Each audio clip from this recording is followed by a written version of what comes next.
नमस्कार. प्लीज चॅनलला सबस्क्राईब करायला विसरू नका.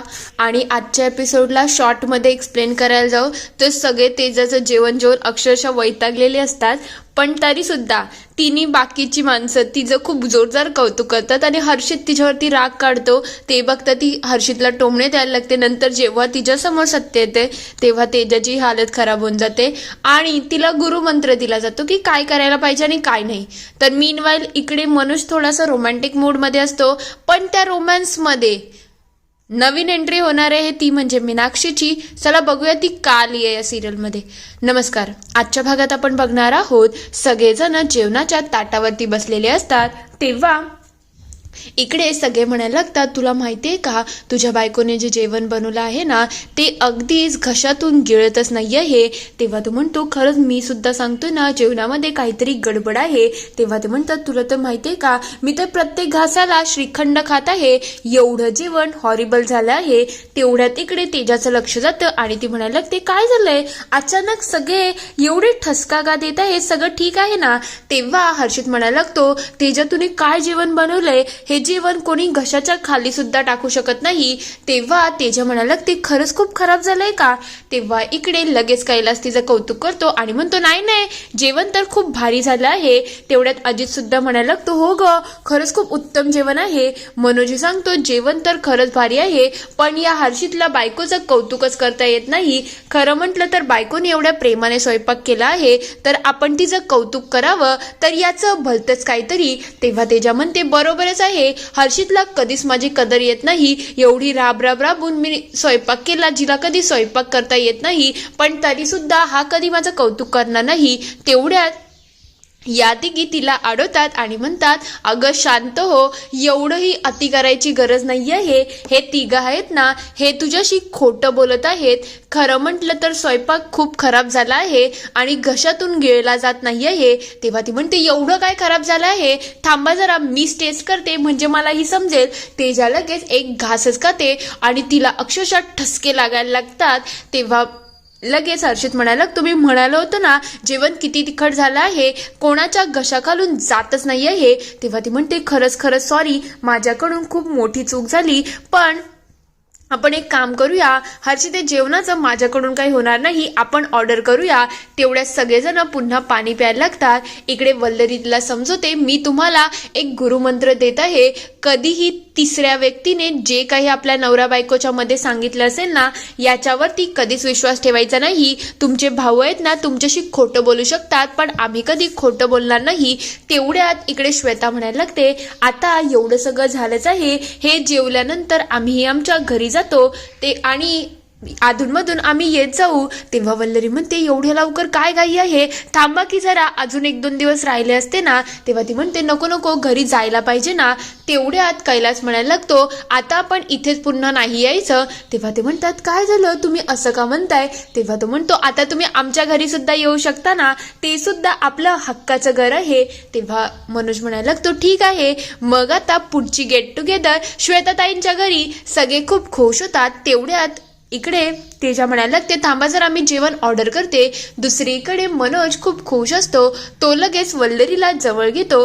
तेव्हा वल्लरी म्हणते, अहो तुमचं काय चाललं आहे, सासूबाई येतील ना, उगच त्यांच्यासमोर हे सगळं ऑकवर्ड होईल ना. तेव्हा तो म्हणतो, तुला मी आता खरं सांगू का, तुला माहिती आहे आपल्या घरामध्ये आता कोणीच नाही आहे, म्हणजे आई 3-4 तासासाठी कीर्तनाला गेली आहे आणि आता आपण दोघेच आहोत. आता मस्त आपण थोडासा आपला मूड बनूया.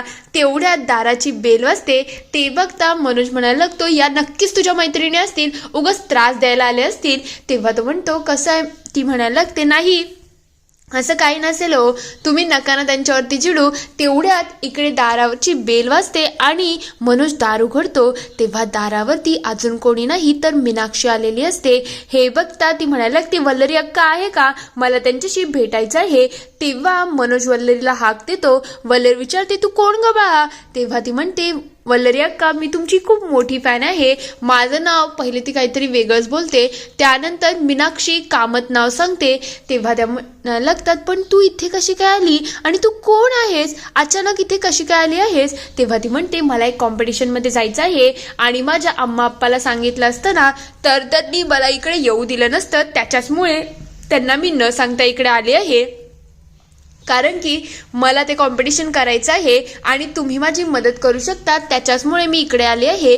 तेव्हा ती म्हणते, कोणतं कॉम्पिटिशन, नेमकं हे प्रकरण काय आहे, तू आम्हाला एक्सप्लेन करते का? तेव्हा ती म्हणते, थांबा जरा, मी तुम्हाला दाखवते. ती एक पोस्टर वल्लरीच्या हातामध्ये घेते आणि त्याच्यामध्ये रोबोटिक कॉम्पिटिशन असते. तेव्हा ती म्हणते, या गोष्टी मला खूप आवडतात आणि या गोष्टीमध्ये जर मी सक्सेसफुल झाली ना तर मला पुढच्या शिक्षणाला सुद्धा खूप मदत होऊ शकते. तेव्हा वल्लरी म्हणते, ठीक आहे, पण तुझ्या आईवडिलांना तर कळवायला पाहिजे ना, त्यांना तुझं टेन्शन आलेलं असेल, असं तू घर सोडून येणं अगदीच चुकीचं आहे. तेव्हा ती म्हणते, एक काम करूया, आपण मस्त एक सेल्फी काढूया आणि त्यांना पाठवूया. त्यांनी तुम्हाला बघितलं ना तर त्यांनाही समजेल की मी आता सुखरूप आहे. तेव्हा वल्लरी म्हणते, फोटो बिटो नाही, तू आता त्यांना फोन करणार आहेस, हवं असेल तर माझ्याजवळ फोन दे, मी त्यांच्याशी बोलून घेते. वल्लरीला थोडं टेन्शनच आलेलं असतं. ती लगेच तिच्या आईवडिलांना फोन लावते.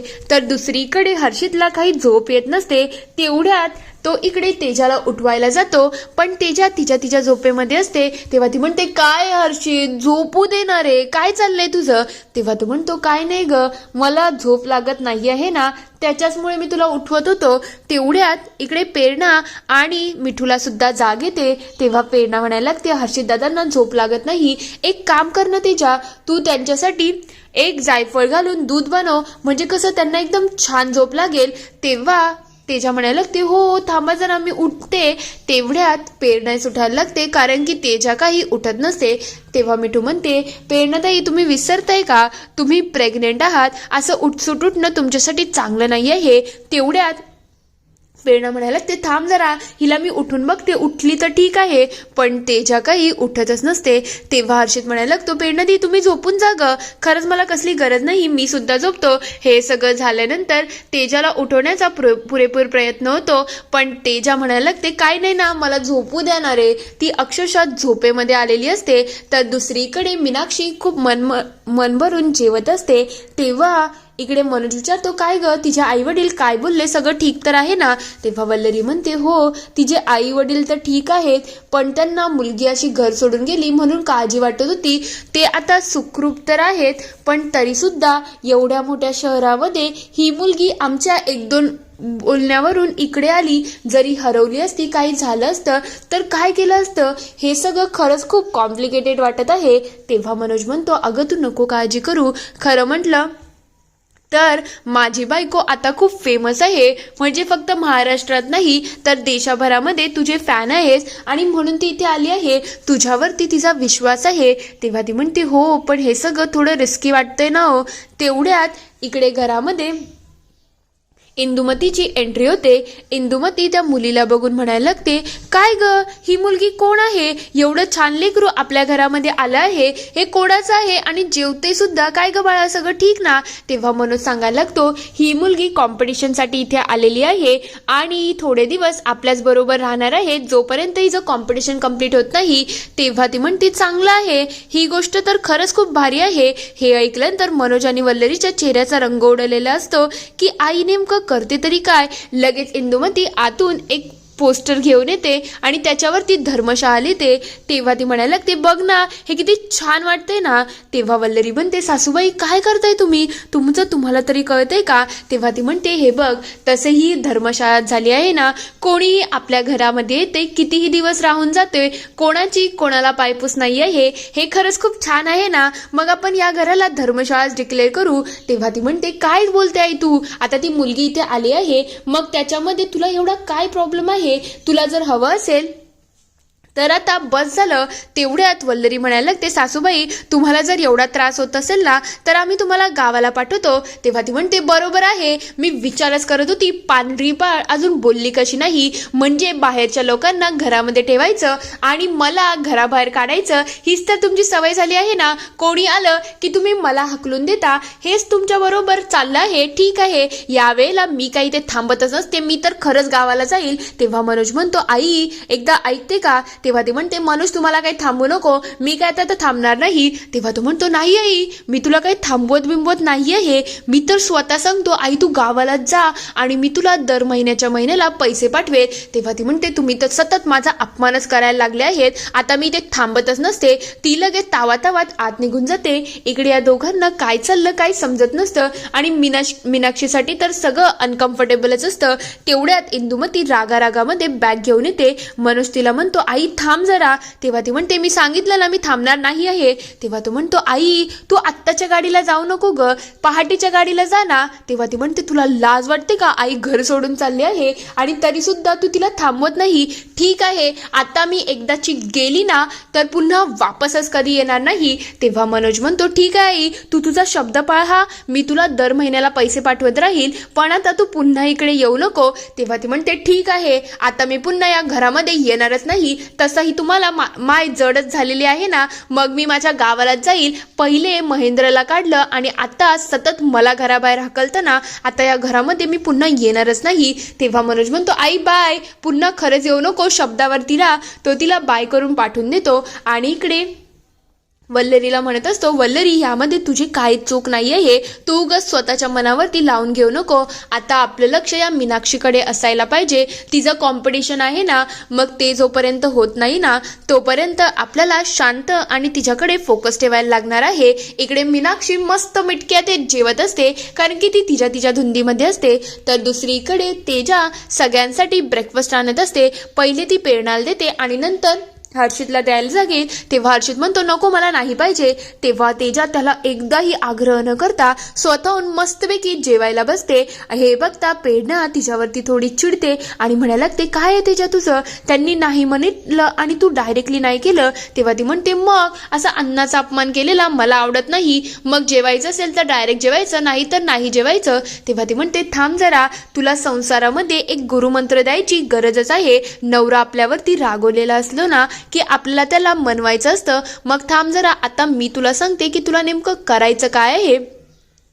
जरा वेट आणि वॉच, आता बघ काय काय घडणार आहे. ती लगेच हर्षितच्या जेवे ते ब्रेकफास्ट घेऊन घेतो. तेव्हा हर्षित म्हणतो नको प्रेरणा दी तुम्ही खाऊन घ्या. तेव्हा ती म्हणते हर्षित दादा खा की हो, एवढा नकाना राग काढू, थोडंसं खाऊन घ्या, कसं तर तुम्हाला जॉबला सुद्धा जायचं आहे ना. तेव्हा तो म्हणतो खरंच प्रेरणा दी हे खूप टेस्टी आहे आणि खूप मस्त सुद्धा आहे. तेव्हा ती म्हणते एक काम कर हर्षित दादा, थोडे बाहेर बसून का, म्हणजे कसं व्यवस्थित खाता येईल. हर्षित फटाफट खायला लागतो.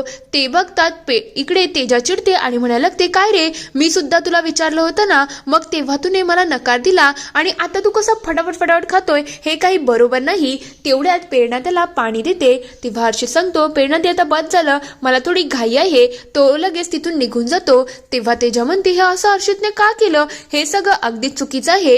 तेव्हा प्रेरणा म्हणायला लागते तू रात्री काय केलं तुला माहिती तरी आहे का. आपल्या नवऱ्याला सगळ्या गोष्टी आपल्याला समजून घ्यायच्या असतात, त्याच्या आवडीनिवडी त्याच्या रुसवाफुगा सगळं आपल्याला काढायचं असतो आणि तेच तेजा तुला जमलेलं नाही. तेव्हा ती म्हणते काय झालंय, मला खरंच काही आठवत नाही. तेव्हा ती म्हणते खरंच तुला काही आठवत नाही आहे, तू एवढी विसरबोळी झाली का. देवा, आता तुला सगळ्या गोष्टी एक्सप्लेन करायला लागतील.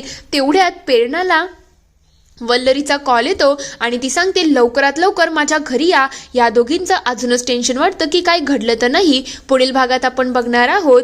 इकडे सगळेजण मीनाक्षीच्या अवतीभोवती असतात. तेवढ्यात तिथे मिठू येते आणि म्हणायला लागते याच्यामध्ये आपल्या आश्रमामध्ये वल्लरीचा खूप मोठा सन्मान होणार आहे आणि तेही कोणत्या तरी ताईच्या असते.